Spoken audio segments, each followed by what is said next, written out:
사샤의 오디오북. 왕과 영리한 아가씨. 옛날 어느 곳에 가난한 사나이가 살고 있었습니다. 이 사나이는 너무나 가난하여 아침 저녁 식사도 제대로 못할 때가 많았습니다. 하루는 이 사나이가 채소를 팔러 거리로 나왔습니다. 마침 이때 거리 모퉁이에서 왕이 많은 사람들을 앞에 모아놓고 무슨 얘기를 하고 있었습니다. 사나이는 무슨 얘긴가 하고 가까이 다가가 보았습니다. 왕은 금화가 가득히 들어있는 바구니를 들고서 말했습니다. 지금부터 3가지 수수께끼를 묻겠는데 이 수수께끼를 푼 사람에게는 이 바구니에 가득히 들어있는 금화를 모두 상으로 주겠다. 사람들은 번쩍번쩍 빛나는 금화에 눈이 휘둥그레 가지고 그 상금을 타게 되었으면 얼마나 좋을까 하고 속으로 은근히 욕심들을 내고 있었습니다. 자, 그러면 수수께끼를 내겠다. 그것은 둘이 움직이지 않는 것, 둘이 달리는 것, 둘이 닮지 않은 것이 무엇이냐 하는 3가지 수수께끼이다. 사람들은 고개를 갸우뚱거리며 열심히 생각했습니다. 그러나 아무도 대답하는 사람이 없었습니다. 수수께끼를 푼 사람은 아무도 없느냐? 왕은 사람들을 돌아보며 재촉했으나 역시 아무도 앞으로 나서는 사람은 없었습니다. 그렇다면 모두 집에 돌아가서 풀어보도록 하라. 만일 푼 사람이 있으면 곧 나를 찾아오너라. 그리고 만일 수수께끼를 잘못 풀었다가는 큰 벌을 받게 될 것이니 단단히 각오를 하고 와야 한다. 왕은 이렇게 말하고선 궁전으로 돌아가 버렸습니다. 가난한 사나이는 채소를 팔 생각도 하지 않고 수수께끼만 생각하면서 집으로 돌아왔습니다. 둘이 움직이지 않는 것, 둘이 달리는 것, 둘이 닮지 않은 것이라. 도대체 그것이 무엇일까? 사나이는 이렇게 곰곰이 생각하다가 자칫 잘못하여 개울에 떨어질 뻔도 했고 앞에서 걸어오는 사람과 부딪혀서 욕을 얻어먹기도 했습니다. 집에 돌아온 사나이는 자기 딸에게 이 이야기를 들려주었습니다. 그러자 딸은 눈빛을 반짝이며 말했습니다. 어머 아버지, 그거라면 그리 어려운 것이 아니라 쉬운 수수께끼입니다. 둘이 움직이지 않는 것은 하늘과 방이고 둘이 달리는 것은 해와 달입니다. 그리고 둘이 닮지 않은 것은 밤과 낮이고요. 과연 그렇겠군. 아버지는 자기 딸의 머리가 정말 영리한데 감탄했습니다. 얘야, 넌 이 세상에서 제일 머리가 영리한 처녀임에 틀림없다. 다른 사람들은 아무도 그 수수께끼를 풀지 못했으니까 말이다. 이튿날 가난한 사나이는 자신만만한 걸음걸이로 궁전으로 찾아갔습니다. 왕은 곧 그 사나이를 자기 앞에 불러 세우고 너가 내 수수께끼를 풀겠단 말이지. 만일 잘못 풀었다가는 큰 벌을 받게 될 텐데 각오는 되어 있느냐? 하고 다시 한번 다짐을 받았습니다. 예, 각오가 되어 있습니다. 그럼 풀어보아라. 가난한 사나이는 서슴지 않고 3가지 수수께끼의 답을 말했습니다.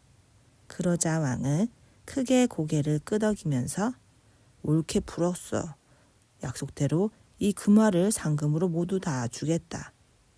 그런데 어제는 그 수수께끼를 풀지 못했는데 어떻게 오늘은 그 수수께끼를 풀게 되었는가? 하고 물었습니다.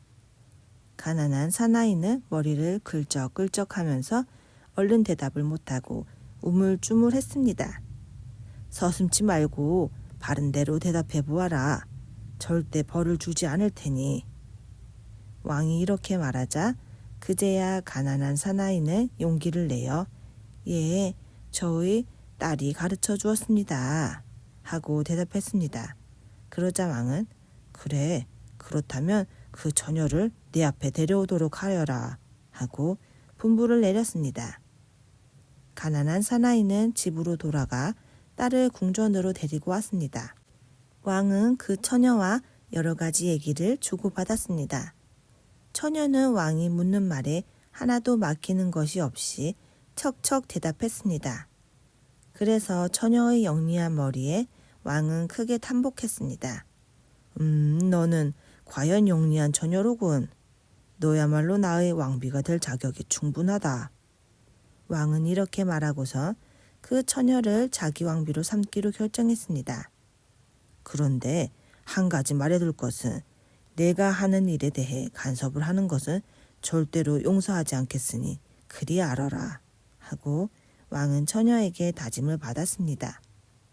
예, 임금님께서 하시는 일에는 절대로 입을 열지 않겠습니다 하고 처녀도 굳게 약속을 했습니다.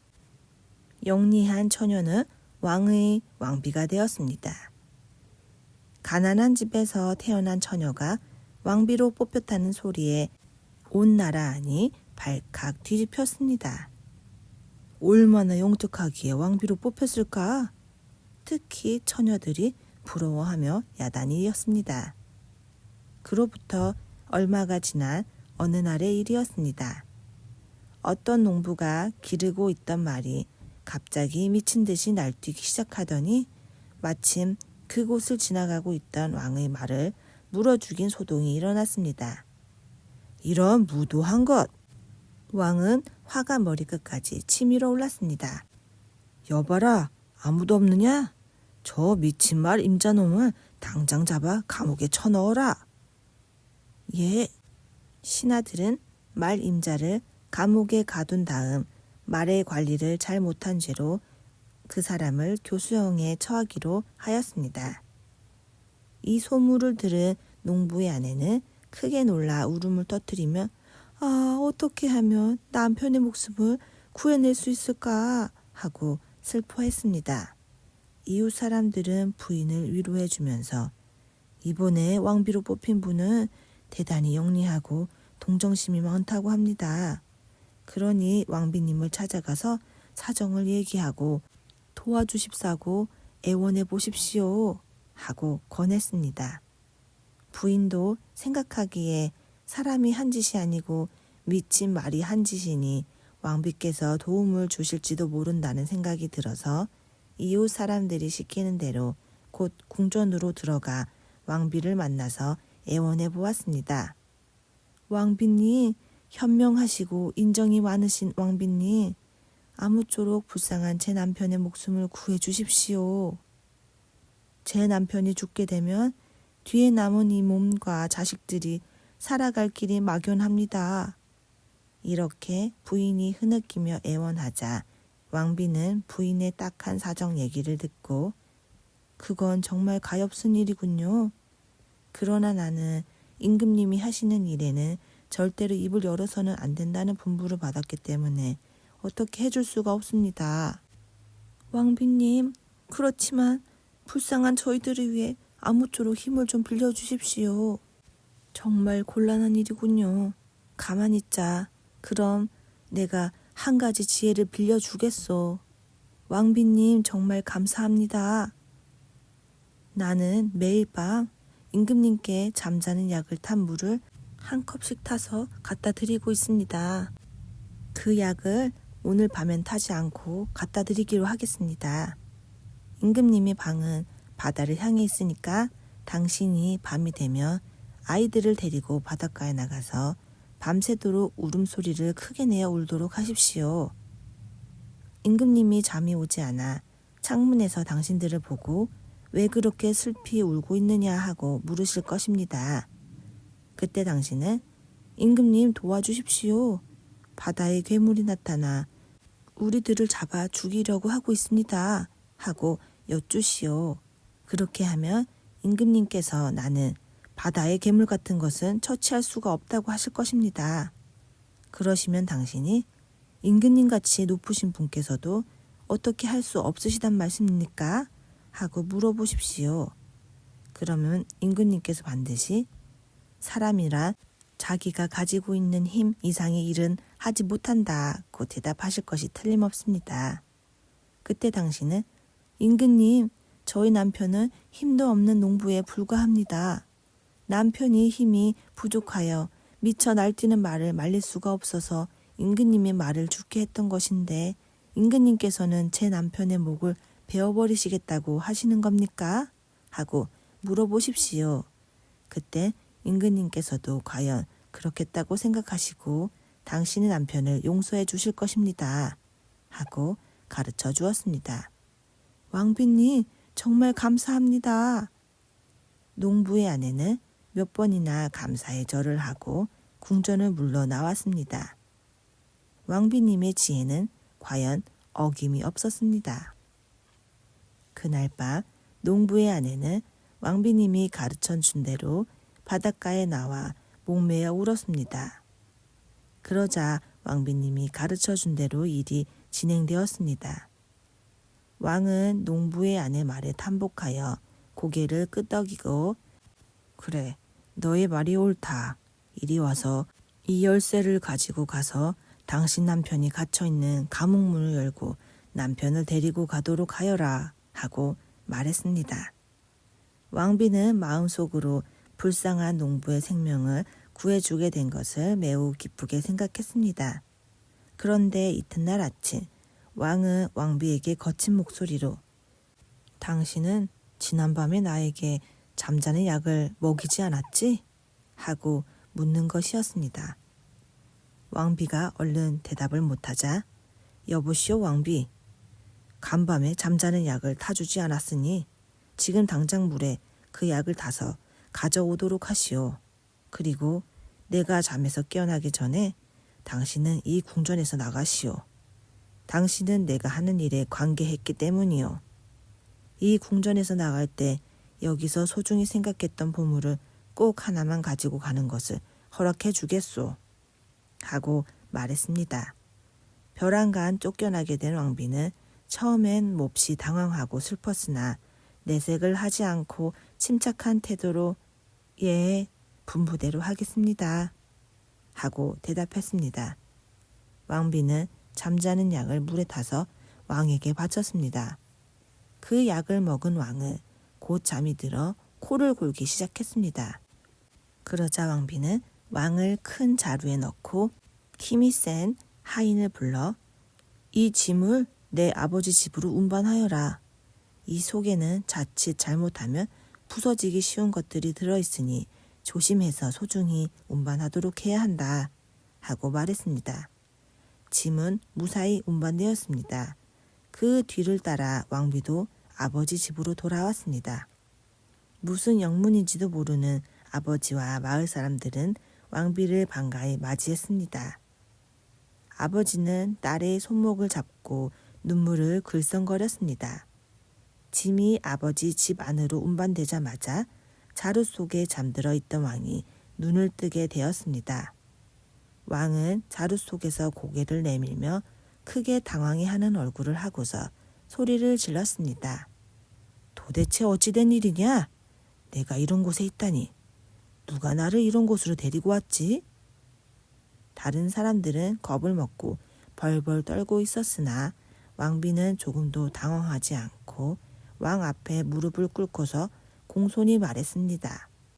임금님, 제가 이곳으로 모셔왔습니다. 뭐라고? 당신이?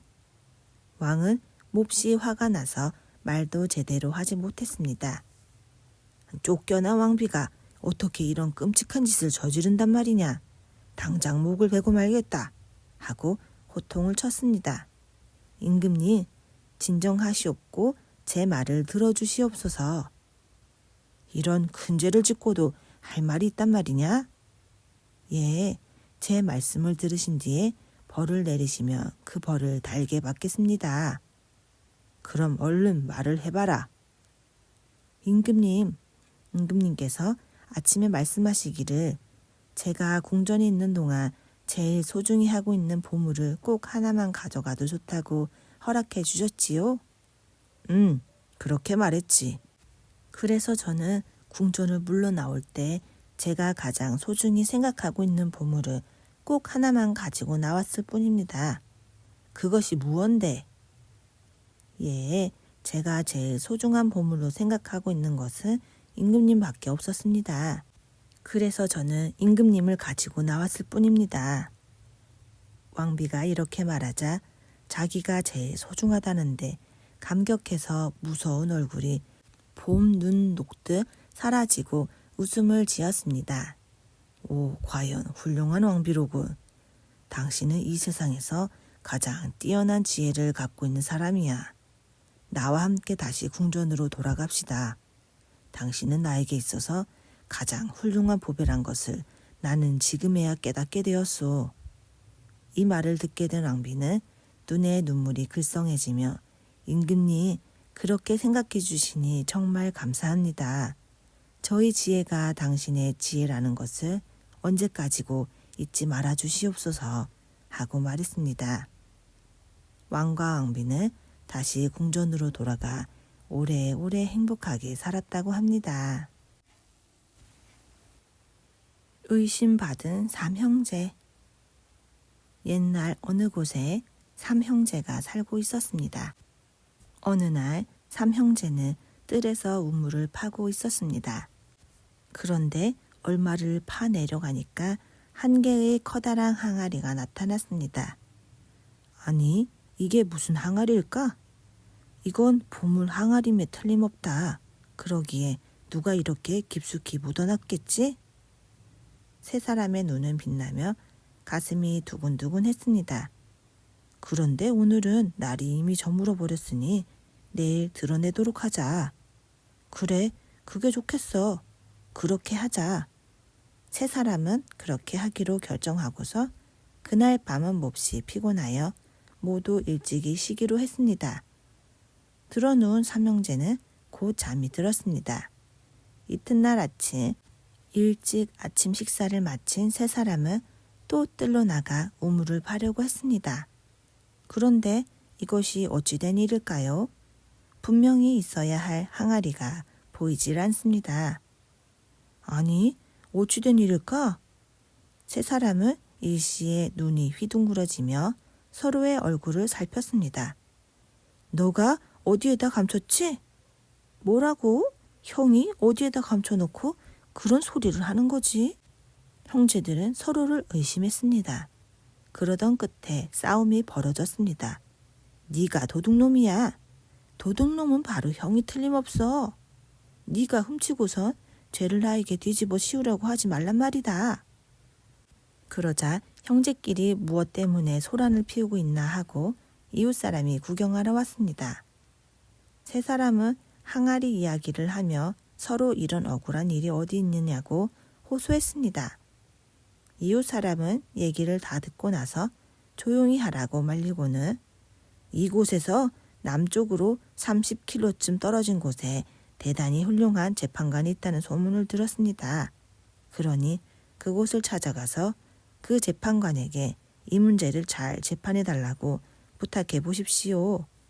그렇게 하는 것이 좋을 겁니다. 하고 일러주었습니다. 좋아, 그렇게 하도록 하자. 그렇게 합시다. 삼형제는 유명한 재판관이 있다는 마을로 향해 출발했습니다. 그리고 길을 가면서도 욕을 하며 서로를 도둑으로 몰았습니다. 얼마를 걸어가다가 맏형이 낙타의 발자국을 발견했습니다. 다시 그곳으로 얼마를 걸어가다가 많은 종을 거느린 늙은이를 만나게 되었는데 그 늙은이는 몹시 화가 나서 안색까지 벌겋게 변해 있었습니다. 무엇 때문에 저 늙은이는 화가 저렇게 나 있을까 하고 가까이 다가가자 늙은이가 혹시 짐을 실은 낙타를 보지 못했소? 하고 물었습니다. 그 물음에 맏형은 약간 고개를 갸우뚱하며 잠시 무슨 생각에 잠기는 듯 하더니 당신이 찾고 있는 낙타는 오른쪽 눈이 보이질 않죠? 하고 말했습니다. 그러자 둘째 형이 당신이 찾고 있는 낙타는 등 오른쪽에 포도주를 싣고 있고 왼쪽에는 식초를 싣고 있죠? 하고 말했습니다. 그러자 막내 동생이 당신이 찾고 있는 낙타는 여자 한 분이 끌고 가고 있죠? 하고 말했습니다. 그러자 늙은이는 그렇소. 당신들이 말한 그대로 틀림이 없소. 그럼 그 낙타가 어디로 갔다는 말이요? 하고 물었습니다. 그 낙타는 저쪽으로 갔습니다. 맏형이 보았던 낙타의 발자국이 간 방향을 일러주었습니다. 그러자 그 대답을 들은 늙은이는 벼랑간 크게 화를 내면서 호통을 치기 시작했습니다. 뭐라고? 너희 놈들이 나를 바보로 취급할 작정이냐? 이놈들은 도둑놈과 한패가 되어 있는 것이 틀림없다. 네 놈들한테 내가 속아 넘어갈 줄 알았느냐? 삼형제는 생벼락을 맞은 셈이 되어 크게 당황했습니다. 아니 여보세요. 그게 무슨 말씀입니까? 우리들이 도둑놈과 한패라고 당치도 않은 그런 말씀을 하시다니. 삼형제는 이러쿵 저러쿵 변명을 해보았지만 늙은이는 막무가내였습니다. 이놈들 아무리 그따위 소리를 해도 나는 속아 넘어가지 않는다니까. 아닙니다. 정말 저희들은 도둑이 아닙니다. 거짓말 마라 여봐라. 이놈들을 용서할 수 없으니 꽁꽁 묵도록 하라. 예, 묵겠습니다. 늙은이를 모시고 있는 종들은 주인의 명이 떨어지자마자 삼형제에게 덤벼들어 밧줄로 두 팔을 꽁꽁 묶었습니다. 영감님, 정말 저희들은 아무 죄도 없으니 용서해 주십시오. 잔소리 마라. 어서 이놈들을 끌고 가자. 세 사람은 끌려가면서도 몇 번이나 변명을 하고 애원을 하였으나 늙은이는 들어주지 않았습니다. 영감님, 저희들을 어디로 끌고 가십니까? 재판관한테로 가는 거다. 세 사람은 이 말을 듣자 마음속으로 약간 안심이 되었습니다. 그것은 자기들은 도둑이 아니기 때문입니다. 이윽고 큰 거리로 들어가게 되었습니다. 아이들이 꽁꽁 묶여 끌려오고 있는 세 사람을 보고서 야, 도둑놈이다 하고 욕을 하기 시작했습니다. 저놈들은 남의 물건을 훔치는 나쁜 놈들이야. 맞아. 저런 놈들은 크게 벌을 받아야 해. 어느 짓궂은 아이는 돌까지 던지며 욕을 했습니다. 세 사람은 분통이 터질 지경이 되어 씩씩거리며 아이들을 노려보았지만 더욱 욕만 얻어먹을 뿐이었습니다. 이 분풀이를 어떻게 하지? 이윽고 세 사람은 재판관 앞으로 끌려왔습니다. 재판관이 이 사람들은 무슨 죄를 지었습니까? 하고 물었습니다. 예, 다름이 아니오라. 이 사람들은 늙은이가 그 까닭을 이야기했습니다. 재판관은 늙은이의 말을 다 듣고 나서 알겠습니다. 그러나 이 사람들이 한 짓인지 아닌지를 아직 확실히 알 수 없지 않습니까? 그러니 확실히 알게 될 때까지는 죄인 취급을 하여 묶어둘 수 없으니 그 밧줄을 풀어주도록 하십시오. 하고 말했습니다. 늙은이는 재판관의 말에 반대할 수가 없어 종을 시켜 묶은 밧줄을 풀 수밖에 없었습니다.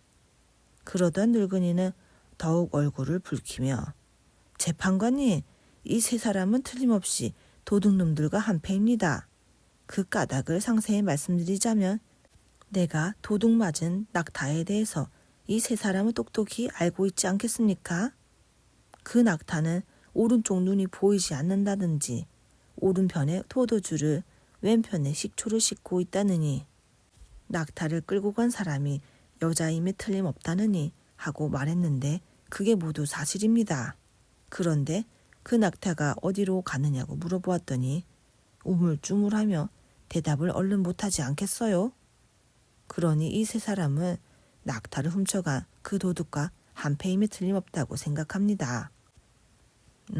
그렇기도 하겠군.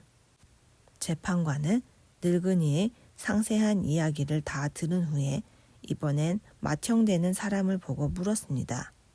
당신은 어떻게 그 낙타의 오른쪽 눈이 보이질 않는다는 것을 알았소?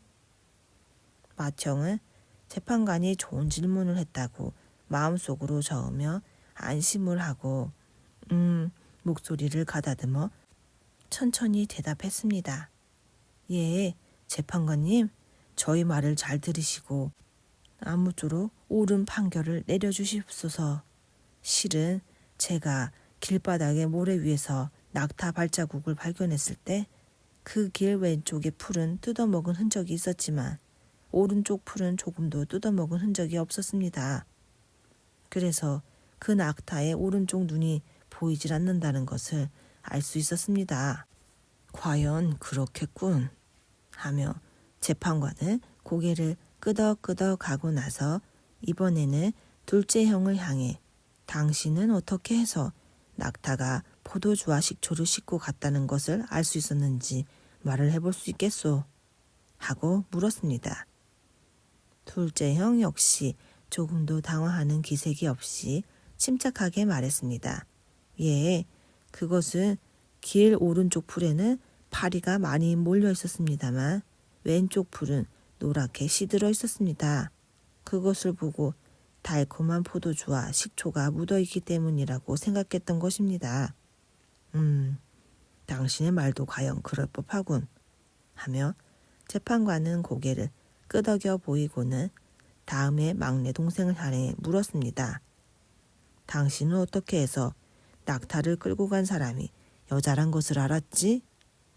예, 재판관님, 그것은 간단히 알 수 있었습니다.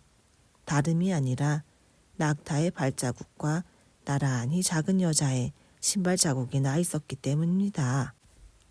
그렇겠군. 재판관은 세 사람의 이야기를 다 듣고 나서 얼마 동안 무슨 생각에 잠겨 있다가 이윽고 늙은이를 향해 입을 열었습니다.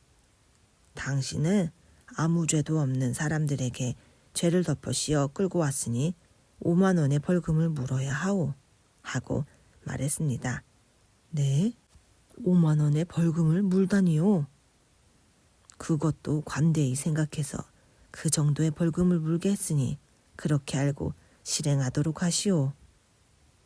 늙은이는 자기가 잘못 생각하고 남을 죄인으로 몰게 된 것을 알게 되어서 부끄러워 고개도 제대로 들지 못했습니다.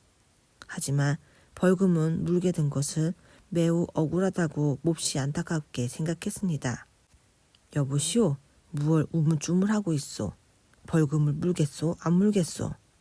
벌금을 물지 않겠다면 그 돈만큼 당장 구류를 살도록 하시오. 어느 쪽을 택할 생각인지 빨리 말하시오. 재판관이 이렇게 독촉을 하자 늙은이는 크게 당황을 하며 어김없이 벌금을 물겠다고 했습니다.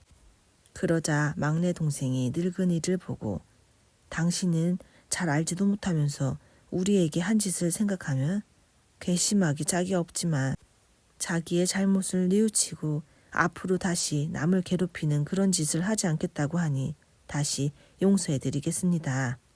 그러자 늙은이는 저를 굽신굽신했습니다. 젊은이들 정말 감사하오. 막내 동생은 말을 이었습니다. 영감님, 기운을 내셔서 낙타 뒤를 쫓아가십시오. 처음 우리들을 만났던 곳에서 오른쪽으로 돌아간다면 아직 뒤쫓을 수 있을지도 모릅니다. 정말 감사하오. 재판관님, 벌금은 낙타를 찾아와서 곧 물겠으니 보내주십시오. 재판관은 다시 한번 늙은이에게 판결을 꼭 이행하도록 다짐을 받고서 빨리 떠나도 좋다고 허락했습니다. 늙은이는 허둥지둥 물러나갔습니다. 그것을 보고 모였던 사람들은 껄껄거리며 웃었습니다. 삼형제도 늙은이의 뒷모습을 바라보며 웃음을 참지 못해 킥킥거렸습니다. 이윽고 맏형이 문득 자기들이 이곳을 향해 출발하게 된 것을 생각하고 재판관에게 보물단지가 갑자기 없어져 재판관을 찾아오게 된 사연을 말했습니다. 예, 재판관님, 형님이 하신 말에 조금도 거짓말이 없습니다. 그러나 현명하신 재판관님, 아무쪼록 옳게 판결을 내리시어 저의 누명을 씻게 해주십시오. 하고 둘째 형이 덧붙였습니다. 그러자 막내 동생도 현명하신 재판관님, 형제끼리 서로 도둑으로 몰다니 이런 창피스러운 일이 어디 있겠습니까? 그러니 재판관님께서 흑백을 가려내 주십시오. 세 사람의 호소를 가만히 듣고 재판관은 기침을 하고 목을 가다듬더니 엄숙히 말했습니다. 당신들 한 사람 한 사람은 대단히 영리하지만 서로 싸움을 하고 있으면 아무것도 안 된다. 세 사람이 의좋게 지낸다면 더욱더 영리해지고 강해질 것이 틀림없다. 형제끼리의 싸움은 영리한 자들이 하는 것이 아니다. 그러니 당신들은 그따위 보물단지로 말미암아 보물보다도 더 소중한 형제의 의회를 깨뜨리는 일이 없도록 하라. 재판관의 이 말에 삼형제는 저절로 고개가 숙여졌습니다. 삼형제는 재판관이 한 말을 잘 알 수 있었습니다. 세 사람은 재판관에게 감사의 인사를 하고 의좋게 집으로 돌아왔습니다. 없어진 단지의 행방은 역시 알 수가 없었지만 세 사람은 얼굴을 마주대고 다정히 웃으며 각기 한마디씩 말했습니다. 우애가 보물보다 소중하다는 것을 왜 미처 몰랐을까? 형제가 돕는다는 것은 하늘이 돕는다는 거나 마찬가지라는 것을 나는 깨달았어. 보물이란 것은 사람을 부자가 되게도 하고 망하게도 한다는 것을 나는 깨달았어. 삼형제는 흐뭇해졌습니다. 세 사람은 우애를 지키며 행복하게 살았다고 합니다.